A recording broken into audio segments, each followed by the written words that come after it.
Okay, so if you watch the last video, it just cut off. I just said, if you don't like Timothy Dalton, and that's as far as I got. I did try it in the end, but I couldn't be honest fucking on with it. It's just like a bit of a mare for someone like me. The Living Daylights, yeah. So if you don't like Timothy Dalton, watch the opening sequence, the pre-credit sequence of Living Daylights, and then after the Aha song, the bit immediately after that when he goes to Bratislava. We're up to number 13, by the way. In those scenes, he just really nails what he wants his James Bond to be. Now, the rest of the film will sometimes be successful in accomplishing that, and other times it will undo it with some poorly timed humour. The problem was they never found the humour element with Dalton, and people were like, oh, well, he couldn't do comedy, but if you watch him in Hot Fuzz, you realise the bloke's hilarious and can do comedy. So they didn't find the way to do Timothy Dalton's humour. Obviously the script for Living Daylights was written initially probably with Roger Moore in mind. Okay, View to Kill hadn't done well, but it was like, well, maybe Roger's going to come back. All right, he's not. We've got Pierce Brosnan, and Pierce Brosnan was signed to do it. It was all set to go. Then his Remington Steele contract gets optioned, and if you remember, Dalton came in, not quite the last minute, but later into the process. The script's already been written, probably geared a little bit to Roger, which would suit Pierce Brosnan's lighter comedic style. So that was all good to go, and then all of a sudden it's not, and you've got a different actor with a different take. This is very much bringing Bond down to earth again. It's taking the Russia with Love plot idea, the tight economical spy thriller, and it's a good film. I don't like the villains. I think the villains are pretty crap. I do like the Bond woman.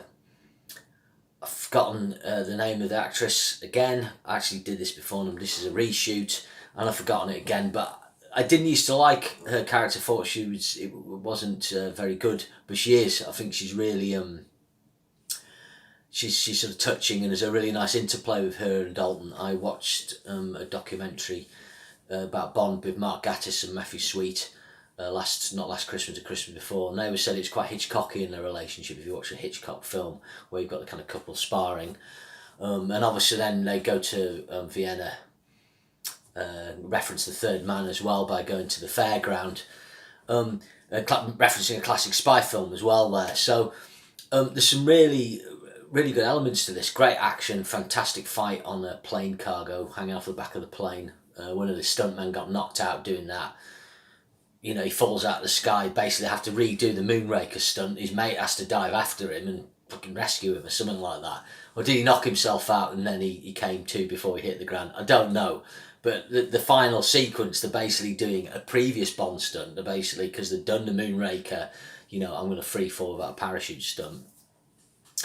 They were set up for that with the fight hanging with the bags of opium hanging out the back of the plane in midair. There's a bit that Aston Martin comes back. This is the first time Aston Martin's appeared. An Aston Martin, not the Aston Martin. That's actually did the Aston Martin, and this is going to be appearing in the new Bond film whenever we get to see it. But that bit's a bit dodgy. Actually, going back, if you actually look at Living Daylights, they have those ticker tape things. You remember when we used to get those things you used to press down to type out lettering?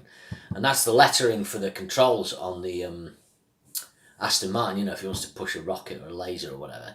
And if you watch Spectre, when he gets in the prototype Aston Martin, that's actually the other 00's car, again, it's got the ticker tape on the controls, so it's a little reference later on, picking up a pen, sorry, a little reference later on in Spectre there. I've waffled, I've digressed, this happens.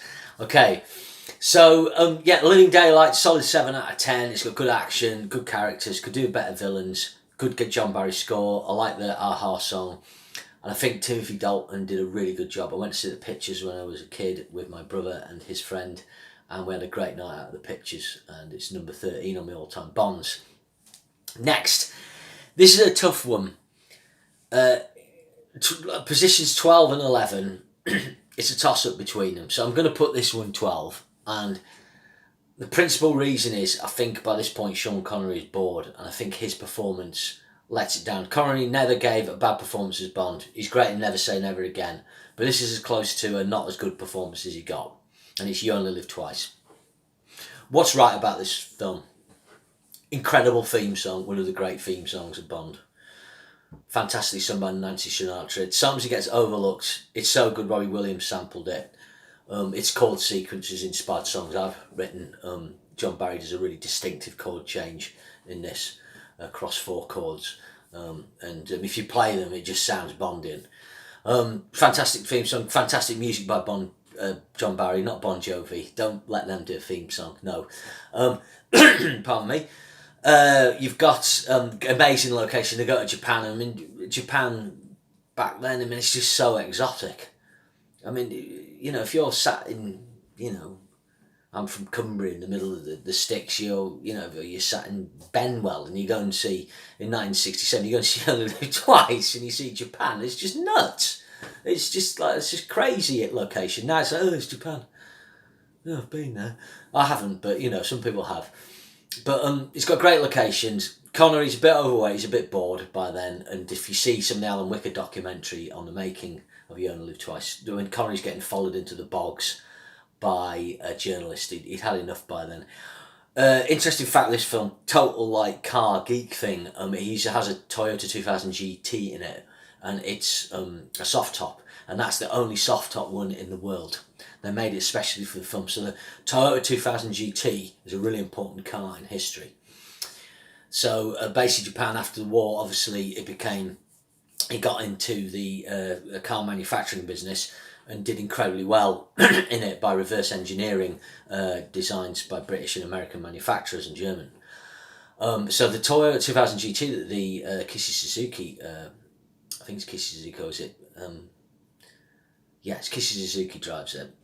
It's a soft top one, but they're actually a fixed roof. Yeah, and it's a famous car in Japanese car history because it's the first sports car they did, predating the Datsun 280Z and so forth.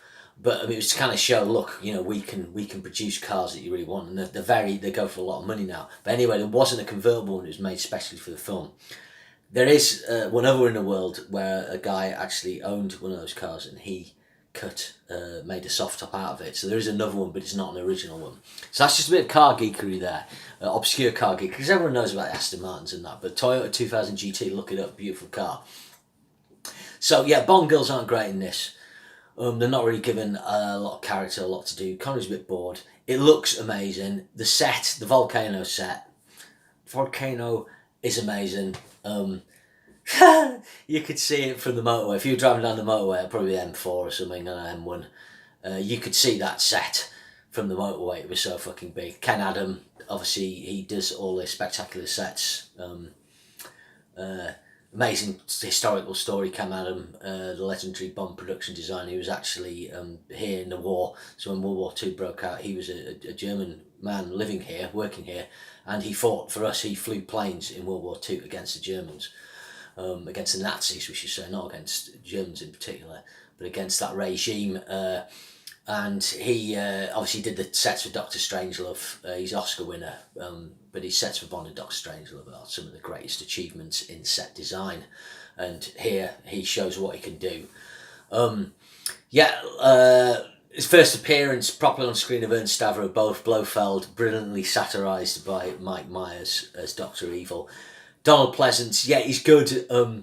They never quite got Blofeld right. If you sort of read some of the Fleming stuff, that's the iconic image of Blofeld. Is he's bald, he's got a scar across here and a white cat, but he's just not physically imposing enough. Really, it's just weird. James Bond's arch nemesis, they've just never quite got there.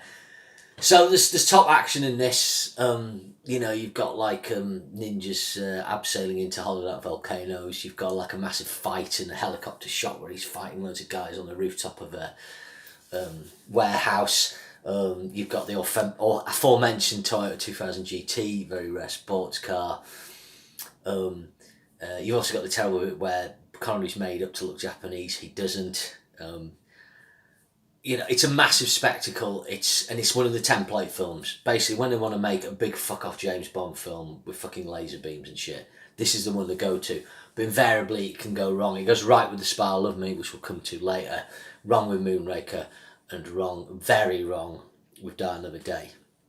But it was a big part of my youth. It's got a little Nelly in it as well, a helicopter. You could get that as a toy. I've always liked it. Last time I watched it, I kind of liked it about what I usually have liked it for the last several times I've watched it. So the next one's Thunderball. So Thunderball, actually, just backtracking, we haven't done the box office gross. Sorry, inflation adjusted box office gross for You Only Live Twice is $870 million, and it's the sixth biggest grossing Bond film of all time. You'll see a pattern emerging here. Sean Connery is the most successful Bond, but we'll come to that. So yeah, Thunderball. So Thunderball's the biggest James Bond film of all time. It's still one of the biggest films of all time. I think when I went on the inflation adjusted chart before, in America, I think it's still in the top 30.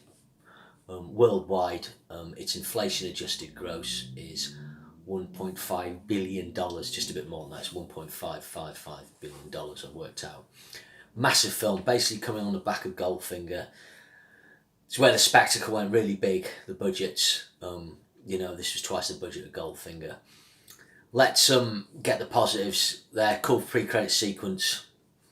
Great theme song by Tom Jones, massive. Brilliant score by John Barry. Great credit sequence by Maurice Binder. What I think is Connery's best performance as Bond, even better than his performance in Goldfinger, he's just totally in the fucking zone in this. My favourite bit is he's on the beach. He's just taken the sting out of my foot. He does that, and then Largo, one of Largo's men, turns up and he just shoots him with a shark gun or whatever, the spear thing. And he says, I think he got the point. He's got a pair of shades on. He's just fucking money. Yeah? So, superb. Lots of good stuff. He gets to the Hell Farm. That's a good sequence. It establishes another trope of the sort of female villain, Fiona Volpe. Or Volpe.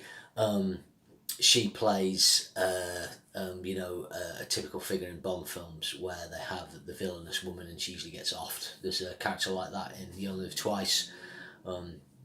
In various other films, that character trope appears, along with other things like the sacrificial lamb and so on. I mean, this is too all convoluted to go into. If you read books on James Bond, it will give you all the basic narrative tropes and characters that they use in every film in the formula. I think the problem is it's got great locations. There's a great bit where he's at a kind of jamboree festival in the Bahamas in Nassau. A really tense sequence. I just think the underwater sequences slow it down.